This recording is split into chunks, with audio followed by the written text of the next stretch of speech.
Michael, I think you said this Friday with Stanton and how there were people that wanted him released.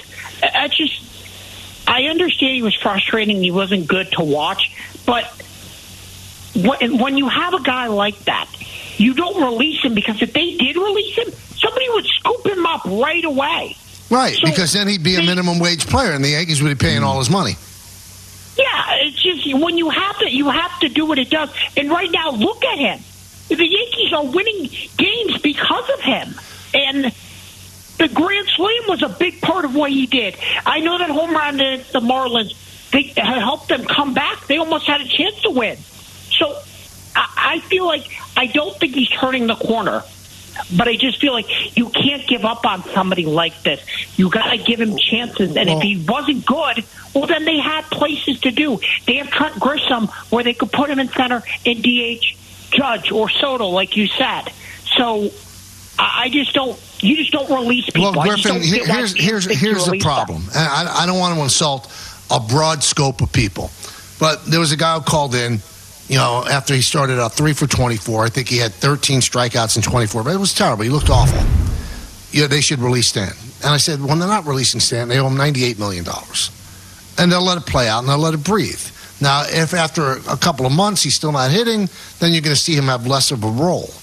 But people that want to release people after 24 at-bats, they don't know baseball. They don't know what the sport is. They're reactionary. It's like, let's do this, let's do that. You can't do that in baseball. You've got to let things breathe. So anybody who said they have to release Stanton because he was 3 for 24, I'm sorry. What you're watching, you don't quite understand. I know, but in fairness to them, you're right, they're reactionary. They're not basing it off of the first 24 at-bats. They were basing it off of the progression that they've seen. Mm-hmm. But no, it doesn't make any baseball sense, because why would you pay him literally to go play for somebody else? You try to make it work, but I can understand the fans' frustration, Michael, when he's striking out all the time. He's a compromised player, and he's not worth, in their eyes, the money that he's being paid, and he didn't live up to the expectations that they had on him, and hasn't for the last couple of years. But you still have to try to make it work when you're paying him that much money. I mean, he really didn't live up to the expectations last year, and he gets hurt a lot. But he's been a very productive player in the postseason, one of the few Yankees that has been. And I'm not saying that he's turned the corner now, because the home runs that he's hit have been on fastballs like 93. Last year he was a 100 hitter against things over 94 miles an hour. Let's see. Now the Yankees aren't going to face that type of pitcher this weekend in Cleveland. Let's see when the Yankees see a steady diet of somebody throwing 97, 98, if he's able to hit that fastball. Then we'll see if he has really turned a corner. Mother Nature gets everybody. Father Time gets everybody. Will it get him?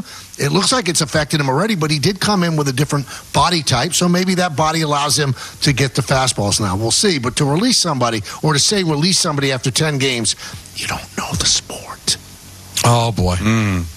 It hurts them when you say that. They didn't have to release Gallo. They got something for Gallo. Right. They didn't have to release. In the history of time, they didn't want Danny Tartabull, and Gene Michael told Buck Showalter, "I can trade him." No, you can't. They made a bet. He said, "I can trade anybody." And then he came in. He said, "I traded Danny Tartabull," and Showalter said, "Who'd you get?" He said, "Ruben Sierra." He said, "Ruben Sierra?" He goes, "I didn't tell you who I was getting for him. I said I could trade anybody." And Ruben Sierra actually contributed to the Yankees. He did. All right, we've got Bob Wischusen coming up next. So Peter, Don, me, we can take the segment off.